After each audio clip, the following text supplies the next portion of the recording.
Mrs. Chu of Island School. You have a math teacher here. Is Math teacher by day, Mrs. Chu runs Island School's Baiwan charity. Soon she will be taking 30 or so Island School students with her on the annual trip to the rural village. Over the last few years, Island School has bought new basketball boards, sponsored decks and chairs in the new ICT labs, and has contributed to new buildings. But how did it all come about?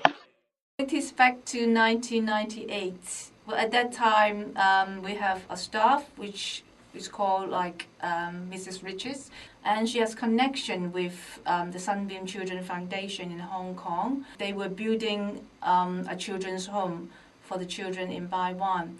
And then she knew that there was a school next to the children's home, and she thinks it would be good to organize some island school students to go to Baiwan, maybe to work with the children there.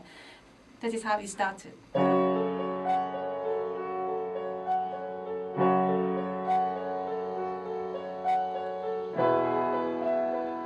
Baiwan is a village tucked away in the mountains of rural Guangzhou province. It is nothing but grass, trees, and mountains, and few settlements can be seen for miles. The scenery is beautiful, the climate comfortably cool. It is perfect for farming, and this is how the majority of the population used to earn their livelihoods, but not anymore. With the industrialization of China, many of the parents have to relocate to work in Qingyuan City, which is 3 hours away. This leaves around 5,000 elderly and children in the community, who live mostly in small family farms. In 2007, the Baiwan cement factory closed down, so there are even fewer job opportunities left. There are few, if any, complete families.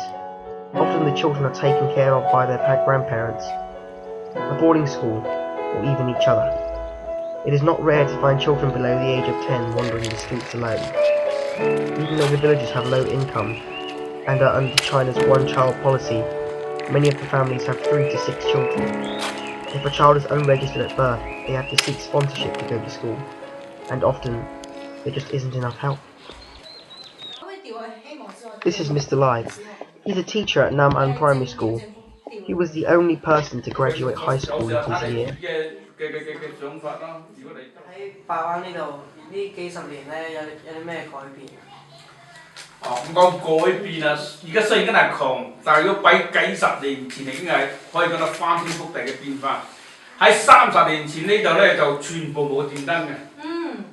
The major issue in Baiwan is poverty.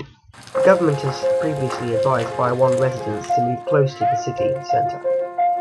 However, it costs 700 RMB to build a house outside Baiwan, and school fees are much more expensive.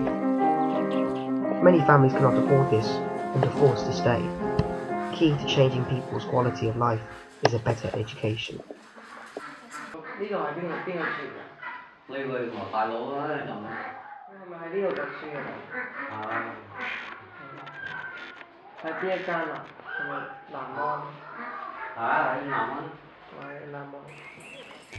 The children know the importance of their education.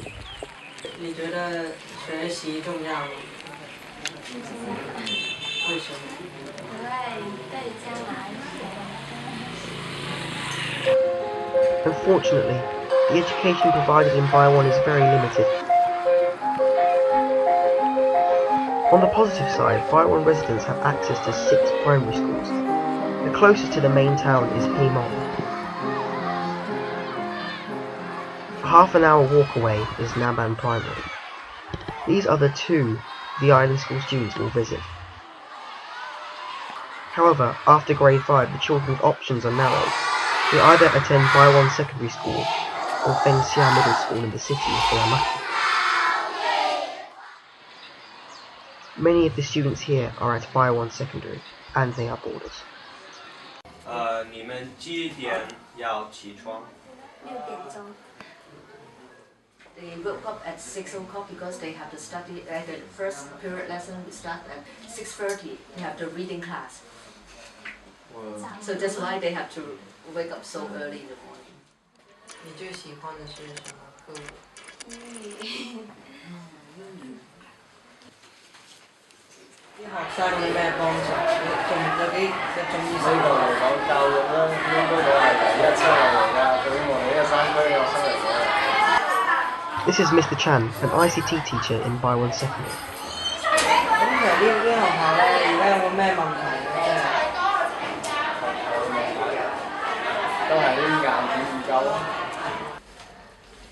Despite the hard work of these teachers, the small government budget doesn't allow their education to improve. Financial support from Hong Kong, Macau and Japan has been key in the building of the new school block and in helping these girls get their dream. Island School's annual trip aims to help the Baiwan community by bringing books, clothes and stationery, as well as exposing students to others who are less fortunate than them. On November 17, 2012, 4 Island School teachers and 30 or so students leave Hong Kong for Baiwan, carrying bags packed with scarves and hats for the children. They clearly look forward to the experience.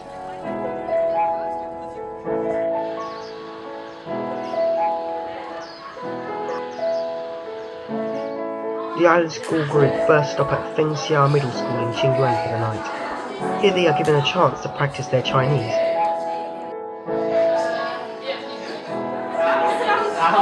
Sometimes with comical results. 在上海你吃什么？在上海我吃烤鸭，烤鸭、沙拉和汉堡包。 The following day they pack off to Baiwan, getting to experience bumpy dirt roads. Here they go! Well, they will learn how to collaborate with each other because they have to work on the lesson plans and then to deliver the lesson. And they have to take charge of 14 lessons, 14 classes when they're in Taiwan.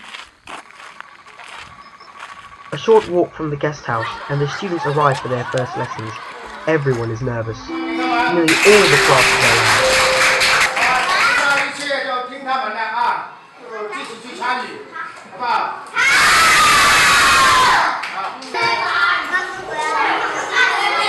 Many are much more challenging.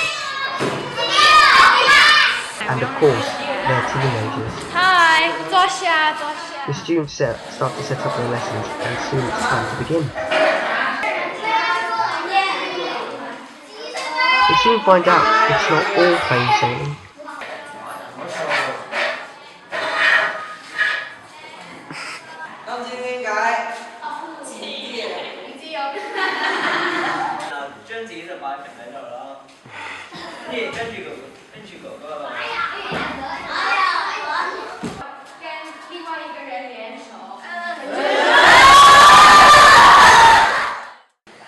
But not all is a disaster.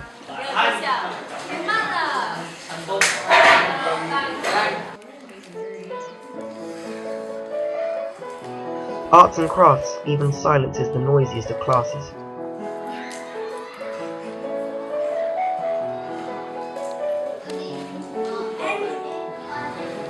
Their lesson activities range from everything to origami, flag making and singing.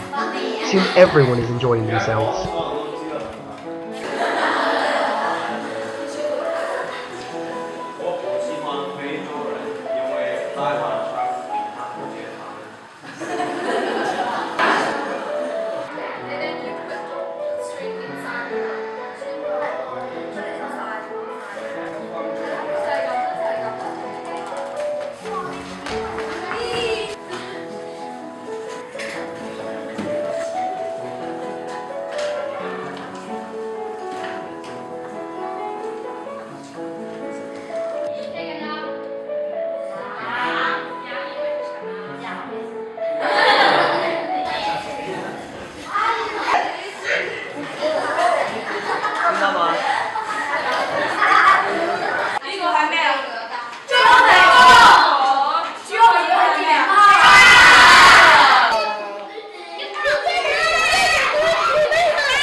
Interesting experiences, there are lots of interesting experiences. One year we had 2 boys, they struggled with the lessons, but then they improved every day, every lesson, it gets better and better. By the end of the trip, become the best teaching group.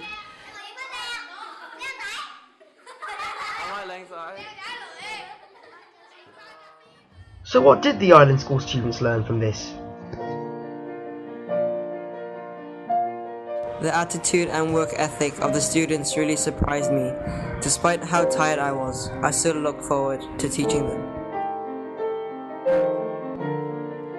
Although it was tough adapting to the living conditions, the experience of meeting new people and making new friends made the trip a great success.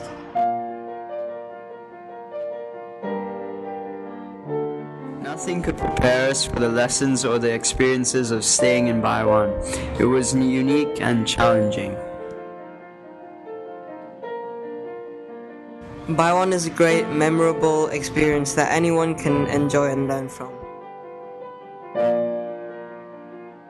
It was very rewarding to see that our efforts in planning and carrying out lessons was paying off when the students learned what we taught them.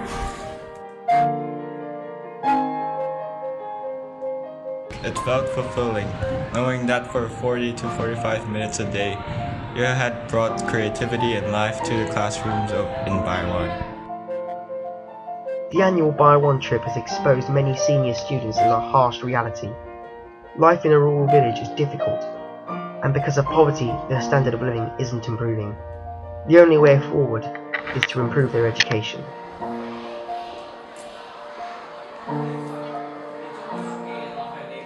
It is very inspiring